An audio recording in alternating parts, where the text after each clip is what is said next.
How to sign up for InfinityFree. Hey everybody, in this tutorial, I'm going to show you guys a quick and easy way that you can sign up for InfinityFree. If you guys didn't know, InfinityFree is a free web hosting site using PHP and MySQL. So what you can do is search for InfinityFree on your web browser and then click on the first link that you see. Now, you will be directed to the homepage of the website where you have different options at the top right. So if you already have an account, you could just go ahead and click on the login option. And if you don't have one, you're going to have to register for a new account.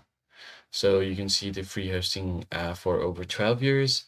You get the fastest free hosting and get up to 99.9% of uptime, unlimited hosting, completely free, no ads on your site, and you can host any kind of domains.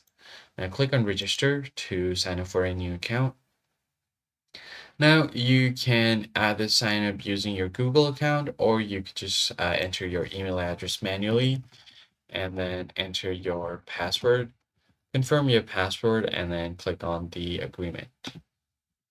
Now, once you have entered your password and confirmed the password, click on I agree and then click on sign up. Now, as you can see here, you must choose a strong password, so it was commonly used password. So what I'm going to do is I'm going to continue to sign up with my Google account. Click on your account that you want to sign up with, click on continue, and then you're good to go. So now it will automatically create an account for you. As you can see here, my account has been created using my Google account. So you can click on create account option here.